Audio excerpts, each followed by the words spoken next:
యాక్చువల్గా నేను చెప్పాలనుకున్నాను, వీడు చెప్పేసిండు, ఇంకా కొత్త ఏం లేదు.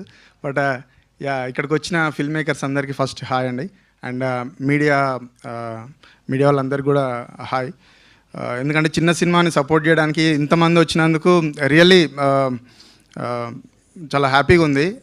అండ్ ఫస్ట్ తిరు ఫోన్ చేసి మన ఒకసారి ఇట్లా ఈవెంట్ అవుతుంది అని అంటే డైరెక్టర్స్ లిస్ట్ చెప్పుండే అనమాట.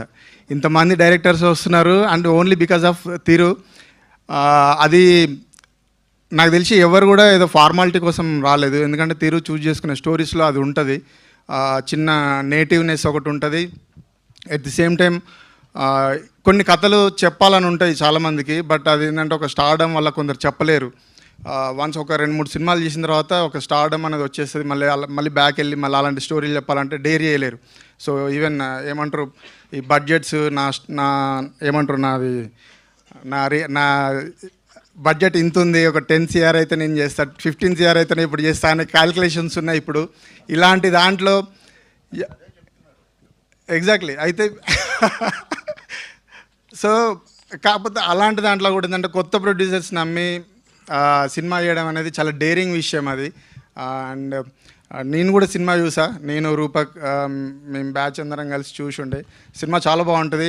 ఇంతకుముందు నరేంద్ర సినిమాలనేమో మొత్తం విశ్వరూపం చూపించినావు, ఇక్కడికి వచ్చి మొత్తం సిగ్గుపడుతున్నావు, చాలా బాగుంది. అండ్ అందరు చాలా బాగా చేశారు. తిరు గురించి ఎస్పెషల్లీ చెప్పాలంటే ముందు నేను అంటే ఫస్ట్ జార్జి రెడ్డి చూసినప్పుడు అబ్బాయి వీడు ఎవడో మస్తు చేసిండు అని అనుకున్నా. అంటే నాకు అప్పుడు పరిచయం లేదు, ఫేస్బుక్లో హాయ్ అంతవరకే. చాలా బాగా చేసి ఉండే. అందులోనేమో కొంచెం సైకిక్ కైండ్ ఆఫ్ ఇది ఉంటుంది. నిజాలనే చెప్పదండి అట్లా. సో మసూదలనేమో కొంచెం అమాయకత్వంతో ఉన్న ఒక క్యారెక్టర్. మళ్ళీ పరేషన్లోకి వస్తే మొత్తం కంప్లీట్ చిల్లర అంటే వేరియేషన్స్ని చాలా ఈజీగా బిలీవబుల్గా చేయగలుగుతాడు తిరు. అది చాలా ప్లస్ చాలా తక్కువ మంది దగ్గర ఉండే ఇది అది.